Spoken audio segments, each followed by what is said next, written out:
welcome to the CrackOn podcast, hosted by me, John Saunders. CrackOn. Hey guys, welcome to Series 2, Episode 6.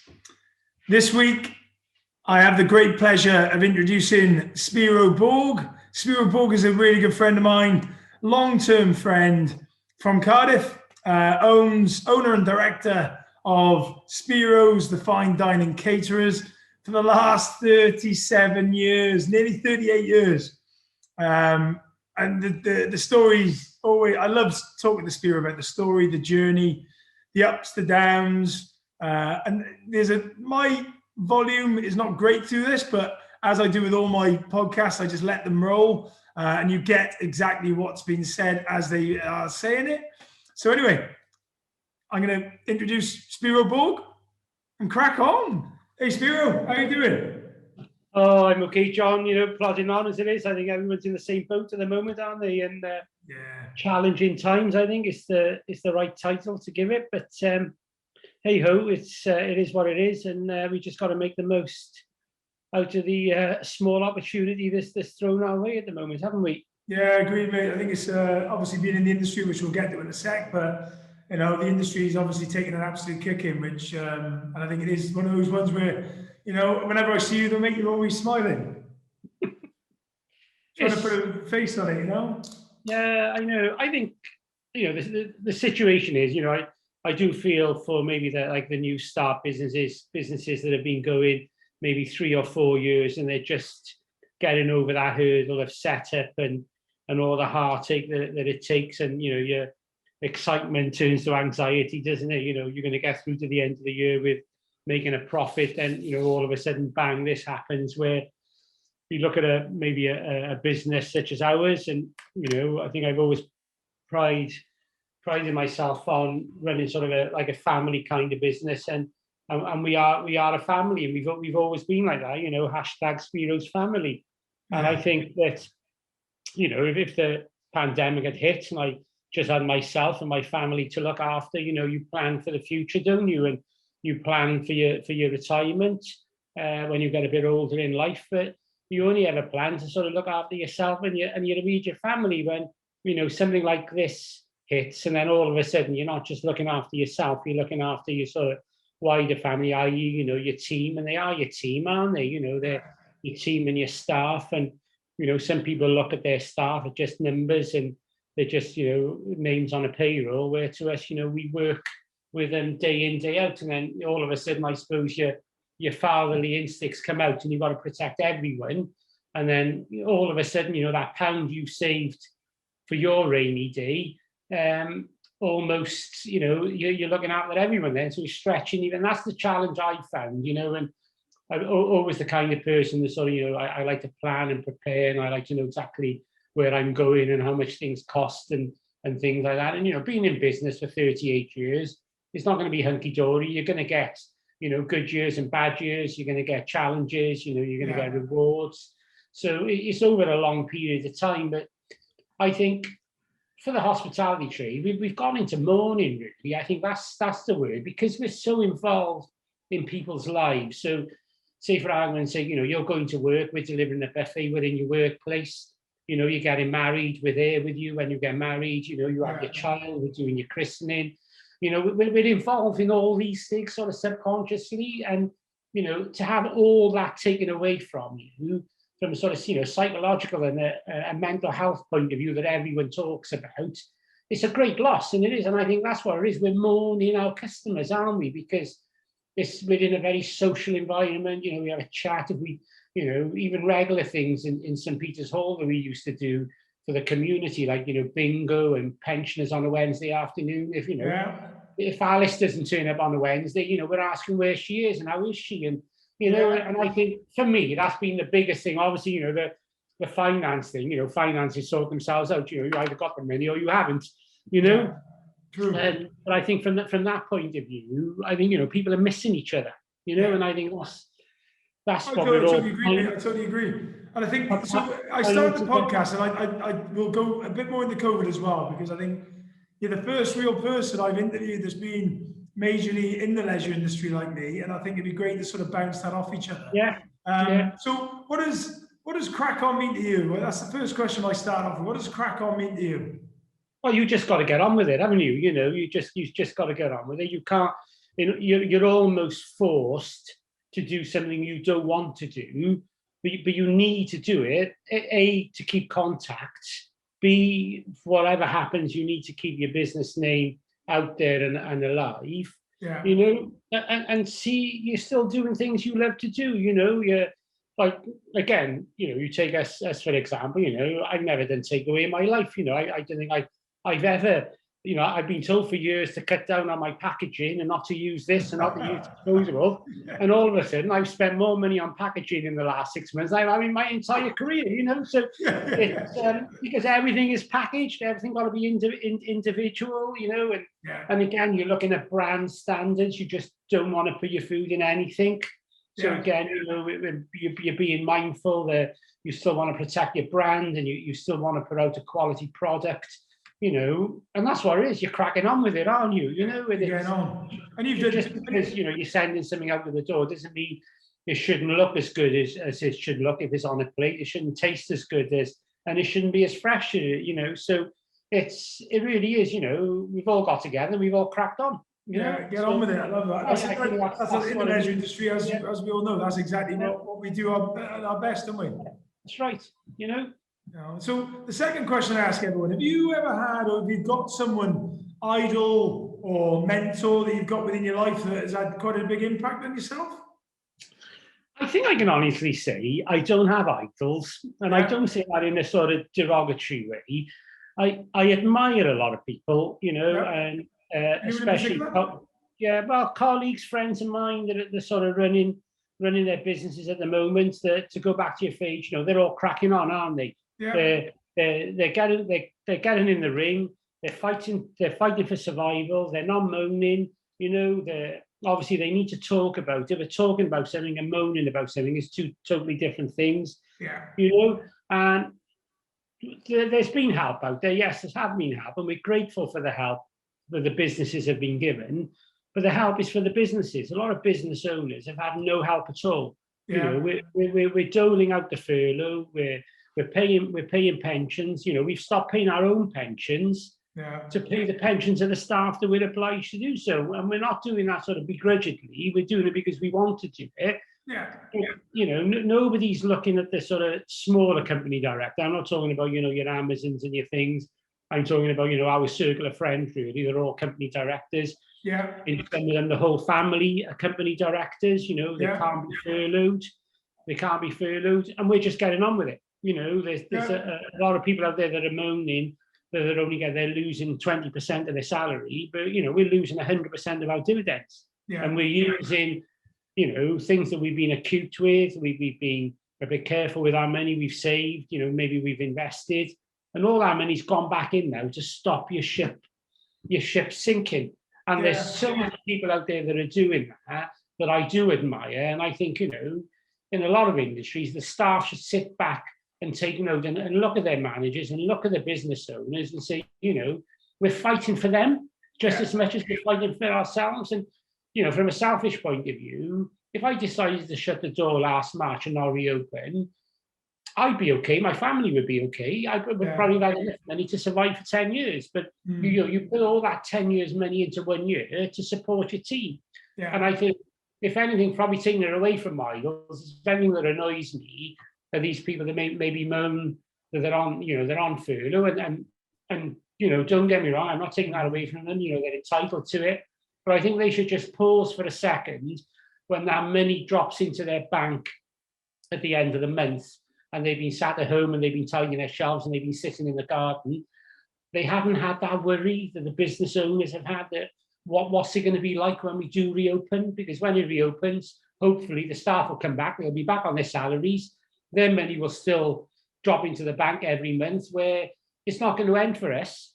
No. You know, it might be a year, it might be 2 years, you know? Yeah. Do you think on that note, though, you've got to, you know, one of those things that you've got to be able to have done it or do it to really appreciate that? I understand, you do. And that's absolutely right. And I think, you know, everyone's become an expert, haven't they, in COVID? You know, everyone's telling you what to do.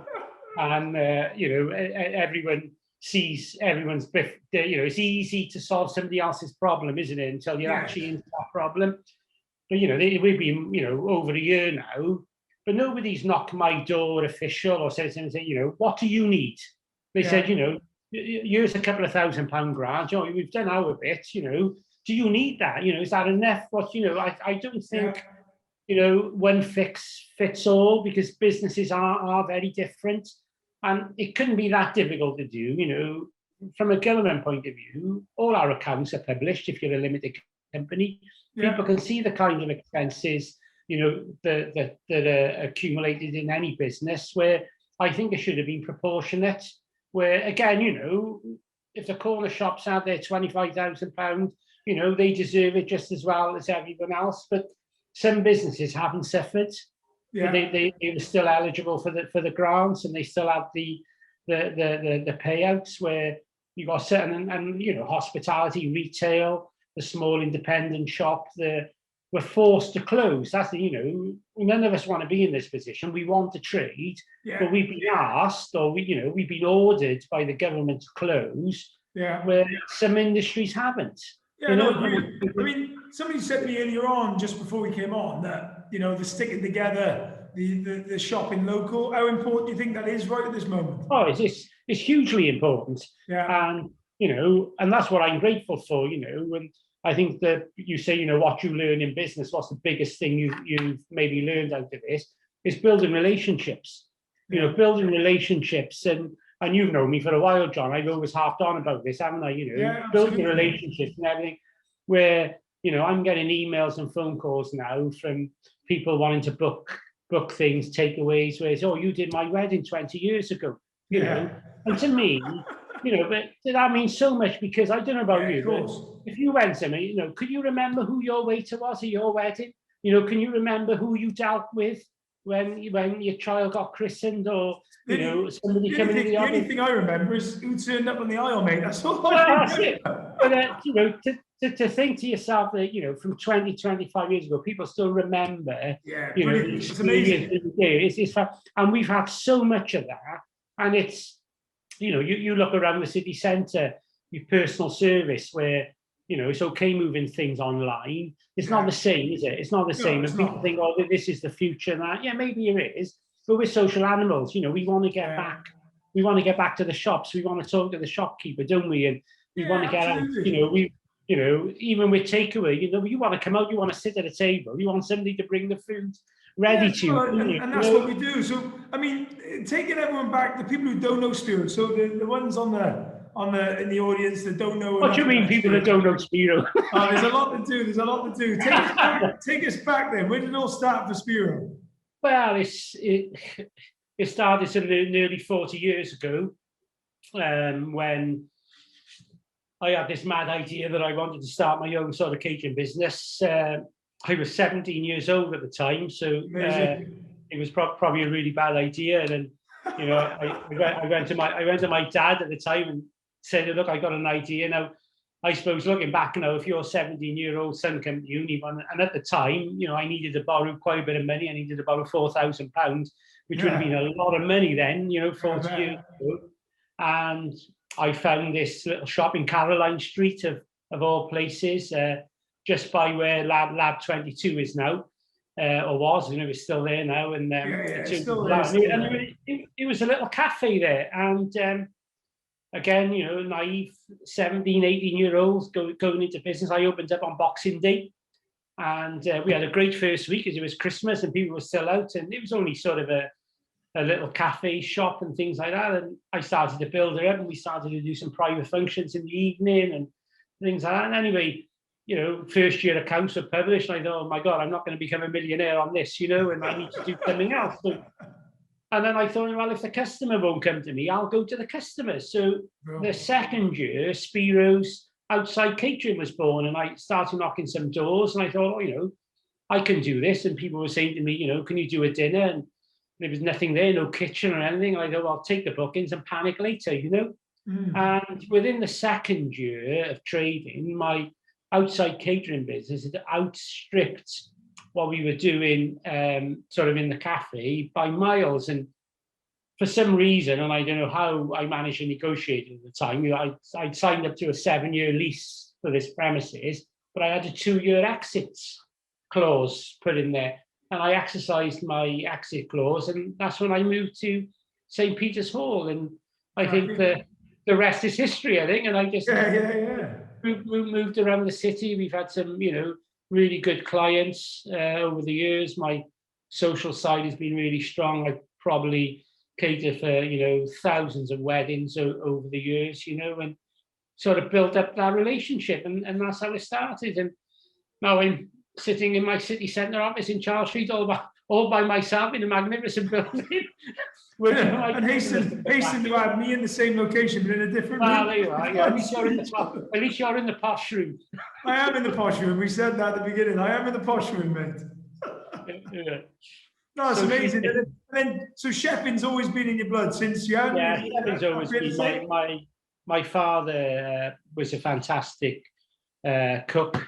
He used to do sort of the majority of the cooking at home. Right. He was a farmer by trade, so he used to like to grow all his own veg, and now he'd butcher all his own meat and things. And growing up watching that, cooking with fresh produce. We had chickens in the garden when I was growing up, and we'd have fresh eggs. I'd go and pick up the eggs if we wanted to cook, and I think it was just embedded in me then that I was just always interested in cooking and food, and it's something that I'm very proud of. I'm the founder, and it's grown to where we are today. We've employed sort of hundreds of people over the years.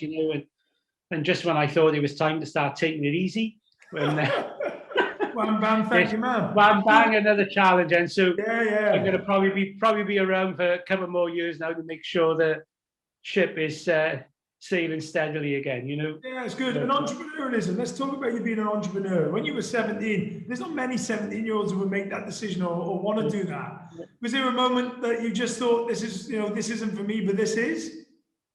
Yeah, I don't know, when you're 17, 18, you've got no fear of you, no. The world's your oyster.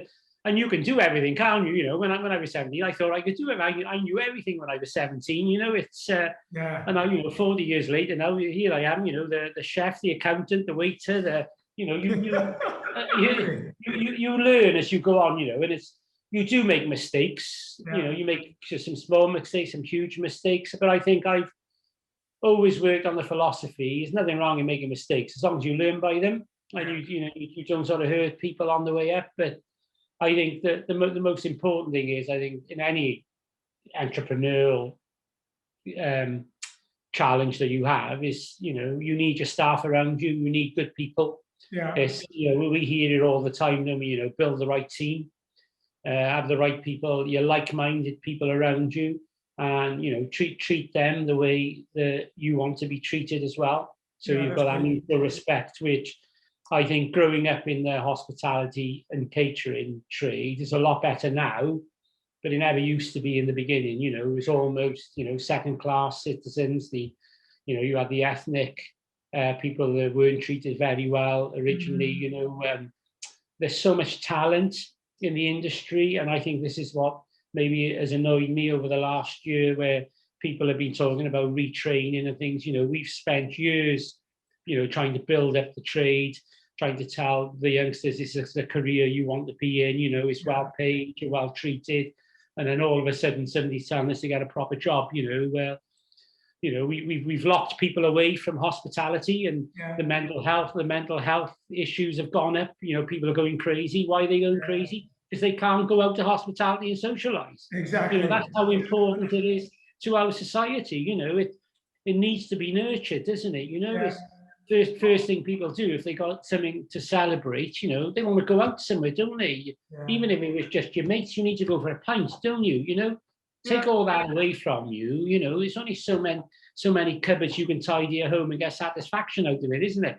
Yeah, exactly. Well, I saw something. I read something yesterday, actually, funny enough, on the recruitment side, and they're saying that it's actually going to be, because so many people have left the industry. They reckon it's hard. There's less applications now for jobs going into leisure than there were at the beginning of lockdown. What do you think about, what do you think? I think that'll come back. I think, unemployment continues to rise, I think there's going to be plenty of jobs out there, and I think a bit of scaremongering really as well, isn't it? Where people are saying, well, don't go into the hospitality industry, even down to, you're trying to get a mortgage now. If you put down that you're in catering hospitality, you're being rejected and things like that, because there's no confidence. There's no confidence in the market at the moment. But, you imagine, as soon as people can get on that plane and go away, what's the first thing you're going to do at the airport? You want to go and get a drink, something to eat. Of course you will. I totally agree. First thing you do when you land the other side, your t-shirt's on and you're out, aren't you? And it's the same. It's the same with people coming. But you take the rugby, for example, last week, how many people would have actually stayed home and watched the TV as we did if we were able to be out in the city centre? What do you think people would prefer to do? And, if they're in the city centre, like, who's going to feed them? Who's going to get them their drink? It's huge, the hospitality industry. And they're the backbone of the economy as well, and I think that's where, I think, the UK government maybe is getting it a little bit. I think we've been badly let down by the Welsh government. I think we do look like, with a forgotten trade here. It's more or less go away and keep quiet, and I don't think they actually realise how important that industry is to Wales, and but even the supply chain as well. I think, we've had conversations, and I'm sure they will mind me, somebody like Castle Howell, a major employer in West Wales, heavily reliant on the catering and hospitality. Where are those people going to get jobs? If they decide to, those are the kind of companies that need nurturing. They should be knocking on their door and saying, what can we do to help you? Because it's going to come back as soon as the schools open. As soon, it's and it's a proven fact, with all governments. A pound invested in a solid industry is £7 back. It's not rocket science, is it? No, it's not. And it's like everything. You get a mortgage on the house, whatever your house is worth, 200,000, 300,000.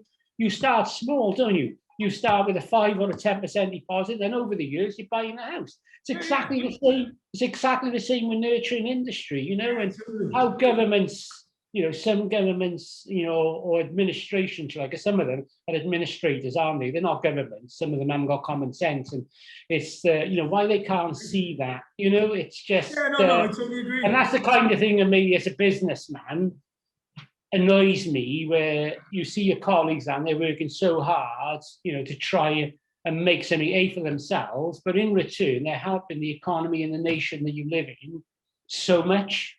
Yeah, and especially with Cardiff. Obviously you've got a city centre location in Cardiff. That is the heartbeat of Wales, isn't it? Exactly. And the city centre is on life support at the moment. You want to be coming and administering some medicine. You don't want to be pulling the plug out. No, I totally agree with you on that. So let's talk about the ups and downs then. 38 years you've been in business.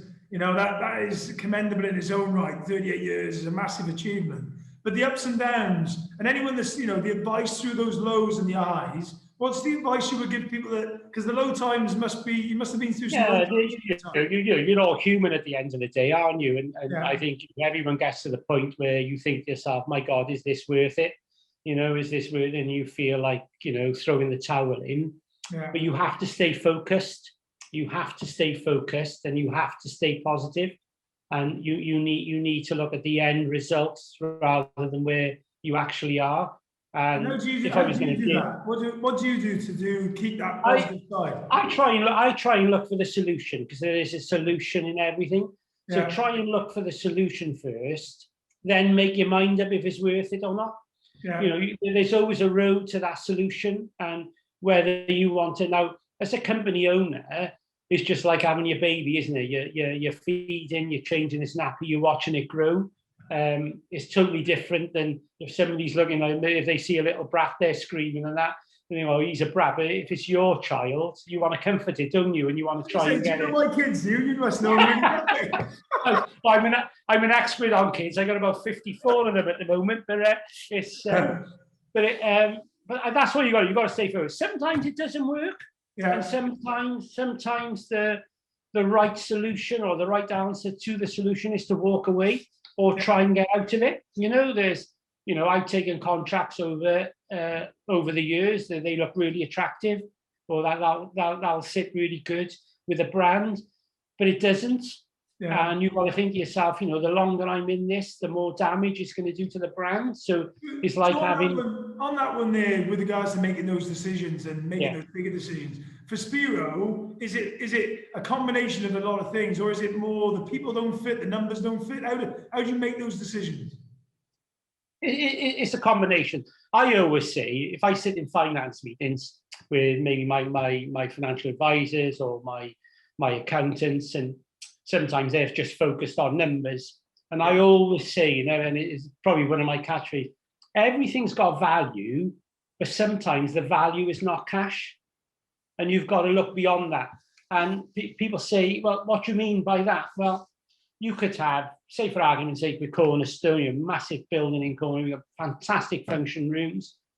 And you look at the figures and you think, oh, you know, your cafe don't do very well. You know, you don't take a lot of money. You might just break even on the cafe, you know, get rid of the cafe or turn it into something else. Or, but I said, well, no, but it's got value, isn't it? Because it brings people in. And somebody comes in, they might only spend £3 on a cup of coffee.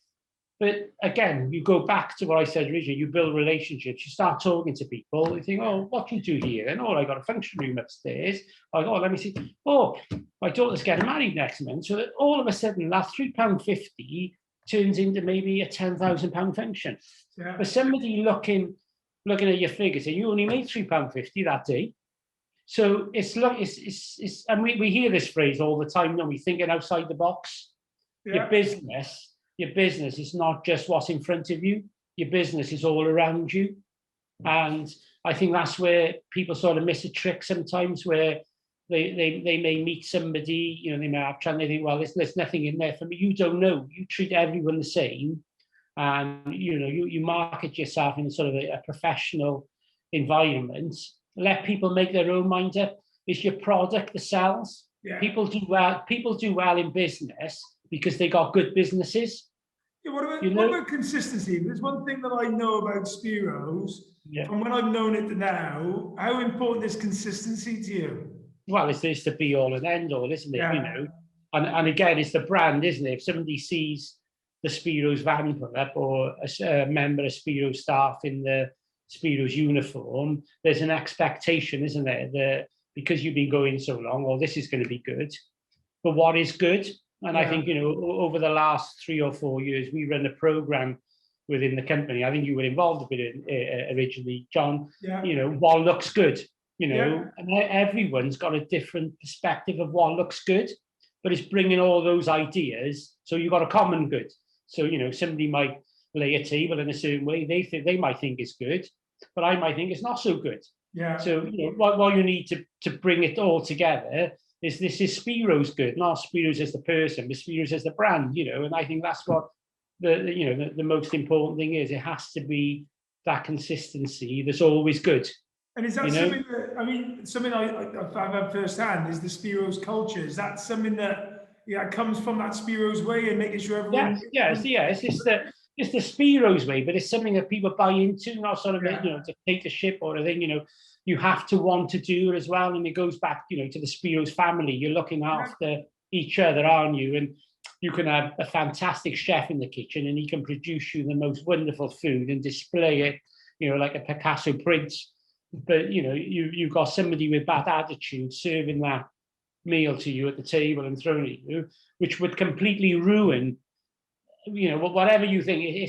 It just completely ruins the experience for you. So it's the jigsaw puzzle. Everything has to match, you know?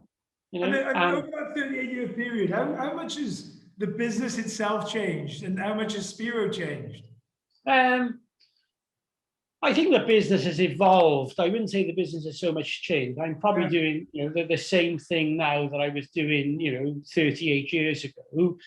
But we keep up with the times. We're probably, you know, presenting food differently. You know, we always listen to our customers. You know, if you've got a bride and groom in, you know, I'm talking to them. I try and get a bit of a feel where they like to eat, the kind of food they like to eat. So, you know, you try to bring out the individuality in them. And I think, you know, another one of my strap lines, you know, we may do hundreds of weddings every year, but your wedding is as individual as you, you know. Although we'll bring the Spiros Way to it, but it will be individual. And I think maybe that's the secret a little bit. It's not just the same thing over and over again. You know, it's we do what we do. We do what we do, I think, very well, but only because we do actually listen to our customers, and you know, we keep up with the trends. And you know, and I think, you know, Lisa has to take the credit for that part, where, you know, she's more or less briefing me every day of the trends and the things. And you know, and if you're more on social media and Pinterest and Instagram and things like that, you know, she's looking at the trends and things like that. And then we take that to the team then, and it keeps the interest going then with a kitchen. You know, nothing worse, I think, than being stuck in a kitchen. You've got the same menu for 20 years and you're doing the same thing day in, day out, where, you know, it's a bit of a project. Somebody comes to you for an idea, you know, your mind is working, the boys are working together, we're creating, you know, different dishes and things like that. And I think that's what keeps them active as well, you know, and there's no boredom. But one thing you can say with me, if you work for me, 2 days are never the same, and you never know what you're coming into, and that's the, you know, which is just in good stead, you know. Yeah, is there a point with that though regarding, you know, there's lots of businesses in your 38 years, mine being one of them, that you've just seen come and go. Those ones that come and go, is there a part of it, there's a lesson there with regards to moving with the times and changing and evolving? There's a part within that that's really important, especially right now. Yeah, there is. So I think the biggest mistake people make about the hospitality industry, and you see it now, you know, like everyone wants to open a pub because everyone wants to be that pub landlord or pub manager, stood at the end of the bar talking to everyone, you know, which is, you know, and it's great. And maybe, you know, when somebody comes to my function and they may see me in a function room and I'm talking to people and chatting to people, that's such a small part of the business, you know. It's not a glamorous trade behind you, you know that behind the screen. No. We're more than your hand up the U-bend trying to unblock a toilet. It's not. You know, with it, or you know, you're in the middle of a function and you're serving 100 people and the electric goes down or the gas goes down, or you know, somebody's forgotten something, and you know the stress that comes. And you. Once I was sitting 400 people and the sprinkler system went off. Well, you know, it's things like that. So it's not. You know, you've got to love what you're doing. You've got to be passionate. You've got to love people. You've got to love service. And it is service. It is, you know, you're serving other people all the time, you know, but whatever you do, like I say to our guy, you know, especially the youngsters coming in 17, 18 years old, me, I say, you know, what you want out of it? You know, what you want out? Is it, you know, if it's just quick beer money you want, go and pack shelves in IKEA or something, you get the same hourly rate, you go home and you know, it's, you even if you're coming in our trade and you're feeling down and, you know, you've had a row in the morning, you know, you've got to put that face on, haven't you? You've got to have a smile on, and somebody's come out for a meal that day. It's a special occasion for them. They're not interested if, you know, you're in a bad mood or you've got a toothache or somehow. You've got to be able to perform, haven't you? You know, and I think I'll give you an example. I agree with you. I think I had an 18-year-old girl come to me just before pre-COVID, and I interviewed her, and she said to me, I don't tend to get out very often.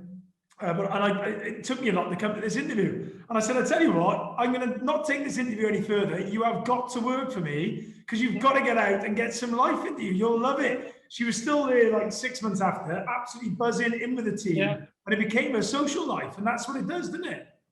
And that's what it is. You know, I think you got to be in it, haven't you? You got to give it 100%. You know, it's really difficult for families, you know, because it's unsocial hours, you know, it's long hours, you know, your date, and if you don't get that job satisfaction out of it, your life's going to be a misery, you know, and get out of it. The same, you know, if you go, you're a chef, you become a chef, you know, you're going to be in a hot kitchen working long hours. Again, if it's an international day, you can kiss goodbye to 40 hours for Friday, Saturday, and Sunday, can't you? That's it. But you're in the atmosphere, aren't you? You're soaking it all up, and you know, you're away. You have a bit of a break to watch the game. They're coming out. You all the adrenaline that's going if it's a win and that, and it's, you know, you do go home feeling you've done a good day's work, don't you? You know, but if it's not for you, you know, if you don't like people and you don't like being nice to people, you know, and you don't like being on your feet, then it's not the job for you. But no, definitely not. And so when I was talking to you, moving on a little bit, to being in Wales and Cardiff being a real part of your life, I spoke to Rhys Blumberg, was on one of the earlier editions, about the people of Cardiff and, you know, the contacts and people that you meet day in, day out. You know, there's a lot of people like the Blues you've dealt with many a time, and the lads would come to you from the Welsh team, and, you know, people like that. Is it, you know, where does that sit within Spiro's world? You know, you almost take things for granted, don't you? And I think hit it home. I was at an event somewhere. I can't remember where it was now. You know, I was sat on a table with a few people, and, you know, you're minding your own business and all that. And you get, you know, boys were walking past, you know, maybe Sam Warburton will walk past and tap you on the shoulder, say, you know, "Ice B, how are you?" You know, or, you know, Gavin Jenkins will come, he'll do the same thing, and Gareth Edwards and things, and people are awed by it, aren't they, really? And you think, well, but that's the kind of culture that we grew up in. It's second nature to us, isn't it? You know, I can remember, you know, being at the Blues the first day that they signed Lee Halfpenny, and he was a little kid, and he came in with his little bag, and he sat down, you know, and I made him a cup of tea, and he had his breakfast, you know, and he was sat there. But all before anyone even knew his name, you know, and you think, and then again, it's like your business. You watch them grow, do you? And you know, we are in a very privileged position. Same, you know, when, you know, I had Prince Charles open Cornerstone, and the thing is, what was that like? I've done, you know. And again, it's just a huge privilege to have something there. You know, he's the first person that signed our guest book. You know, the future king. You know, the senior, and then, you know, a couple of months down the line, then you're engaged to do a function where he's there, and the thing is, "Oh, hello, how are you? Nice to see you again." You know, and people are sort of turning around, and they think, "Gosh," you know, but it's just second nature to us, isn't it? You don't do it as a sort of show off thing. It's the nature of the game that we're in, you know, and things like that. Isn't it? You know, and something that you've worked really hard at, and, you know, I'm lucky enough to be in this city in Cardiff for such a while but you've really worked. I say hard at that, but your relationship building, like we spoke about, the most important part. That's something that's really, really come to its own, isn't it? Yes, yeah. I think it's the be all and end all of all. You know, if I was mentoring a business, the first thing I say, you know, before you ask them for anything, you build your relationships, you know. And, you know, I've come across, you know, industries that we work, they've had sponsorship managers there, and their job is to go out. And I used to say to all of them, you know, build the relationship first. Don't ask anyone for anything until you get to know them, you know. It's the same thing as getting a cold call, isn't it? You know, you phone somebody a cold call and say, "Oh, you know, I'm selling this." You don't want to know. No. But, you know, you get to know that person, and 4 or 5 calls down the line, or 4 or 5 meetings, that's when you can go in, you know, and ask for something. You know, it's trust, isn't it? You need to gain people's trust, you know, and I always say that, you know, when I've had my sales team and my senior managers around me, you know, go out and listen to what people want first, come away, think about it, then go back to them. You know, if somebody's asking you for a ballpark figure or something, just leave them a brochure. There's a tariff guide, and I always say it's a tariff guide, it's not a price list. You know, let's find out what you want, you know, gain that, you know, you've got to almost make people want something before you sell it to them. Yeah, absolutely. You know? Absolutely. And I think your offering, in all that you've done, has always done that. It's been amazing. Yeah. And the thing is, give back as well. I think give back is so important, isn't it? You know, and although, you know, you do, and I think maybe I'm a bit shy about this, you know, you do something, you don't want to shout about it, you know, just do it because you want to do it. And, you know, I always say, you know, you do the right thing and the right thing will happen. Yeah. You know, and you've been doing a lot for charity over this lockdown scenario. I've seen that. You've been doing meals and all sorts. You've been non-stop, haven't you? Yeah, you know, it's, you know, you try and do what you can do within. Obviously, you know, we've had one hand tied behind our backs. You know, I can't do as much sort of this year as we were able to do in the past, but it'll come back. You know, it'll come back, and hopefully, but it's warming, really, the amount of, you know, friendships and relationships that you've built up over the years, that people can pick up the phone or send you a message, you know, and say, you know, are you okay? You know, are you okay? You know, never mind about the business and things like that. And the amount of, you know, effort that people have made to take that trouble just to pick up the phone and say, you know, you okay, do you need anything? You know, we're here for you. And that's worth $1 million, isn't it? I agree. And I, you know, the team, you know, without mentioning, or you know, you know my team of friends, and you know, they start off as colleagues and customers, and they become friends. You know, we're just supporting each other. That's all we can do. And a couple of us that have a chat, and we say, you know, unless you're in the business, you people don't understand. You know, it's all very well saying, oh, you know, I feel for you and this, that, and you don't understand. Unless you're the one.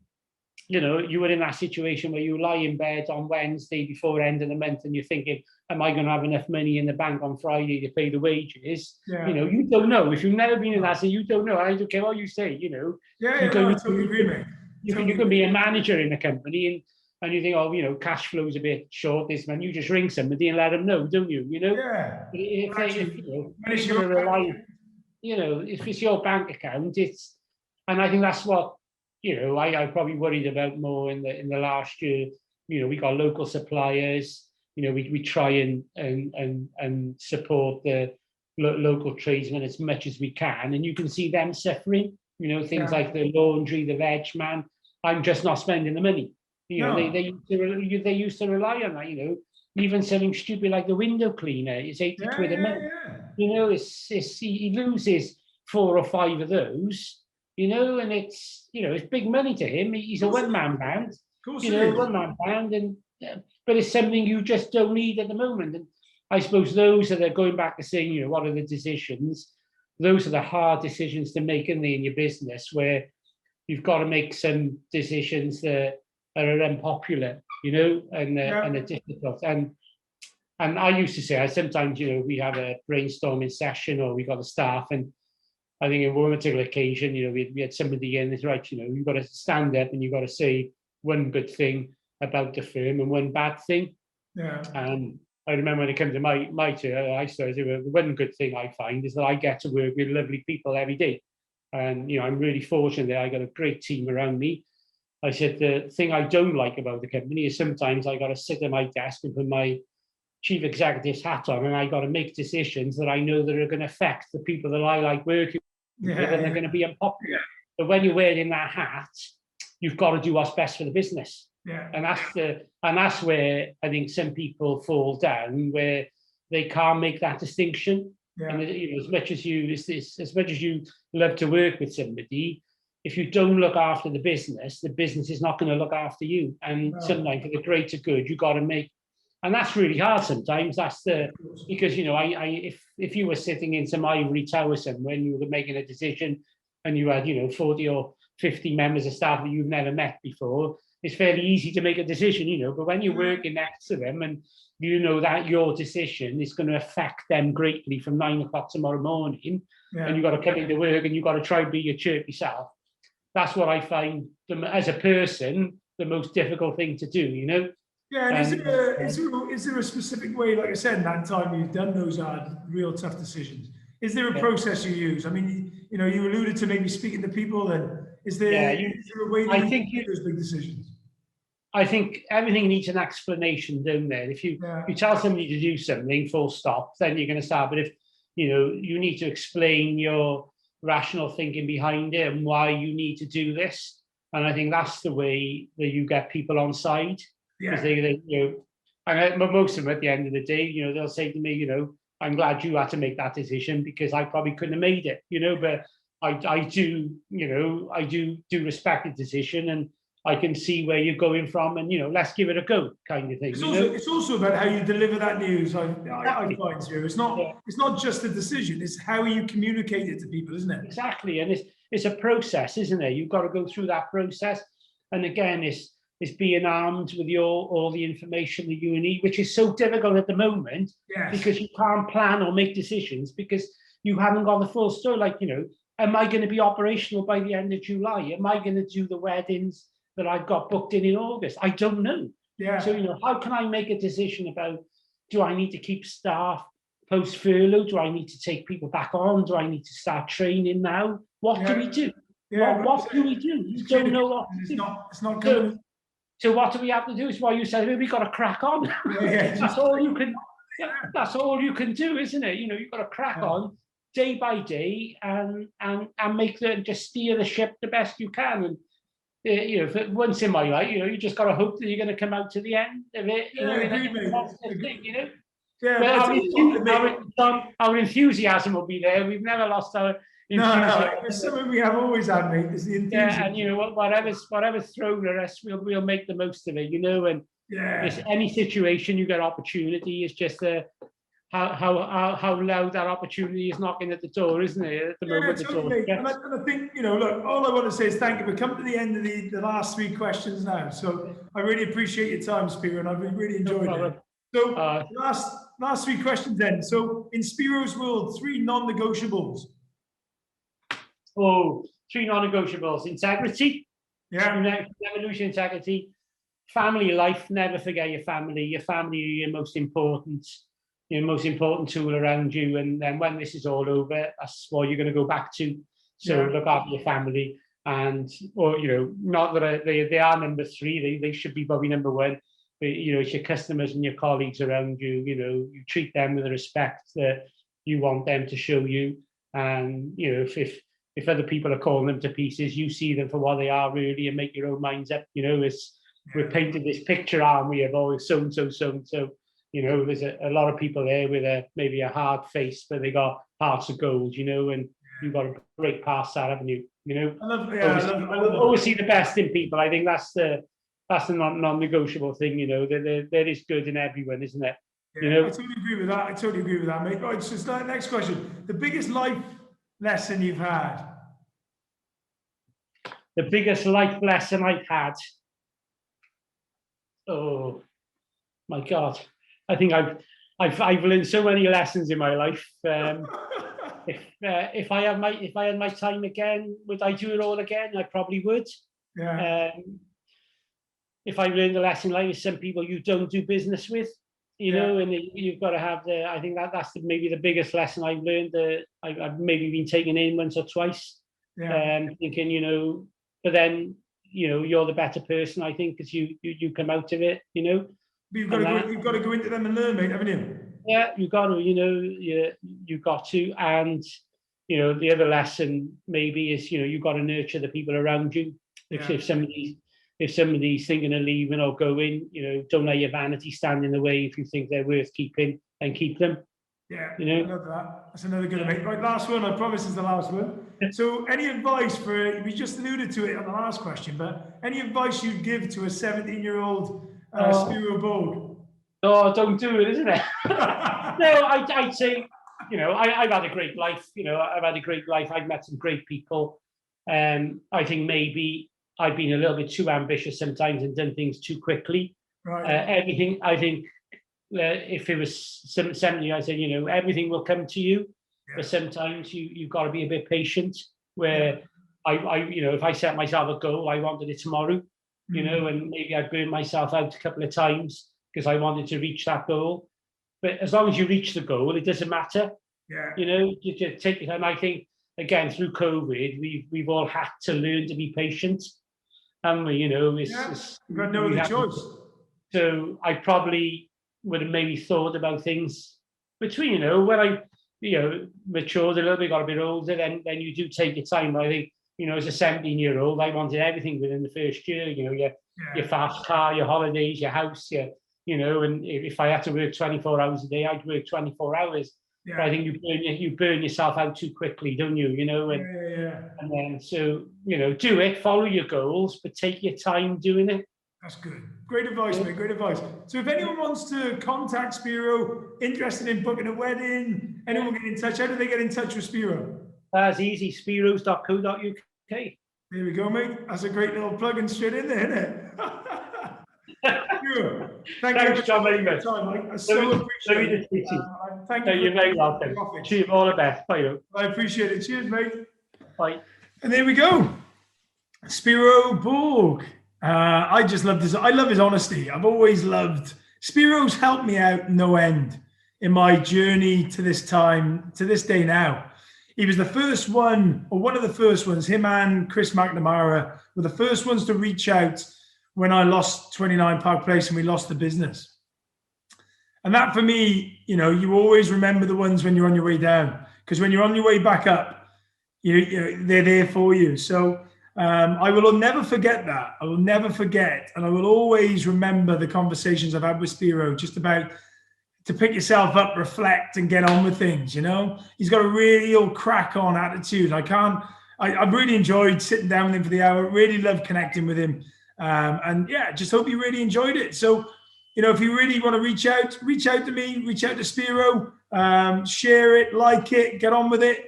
I hope you've got something from it, but I just really love this positive attitude, his way he's just got on with things over the last 38 years and cracked on. So anyway, further ado, have a great day. Crack on. Crack on.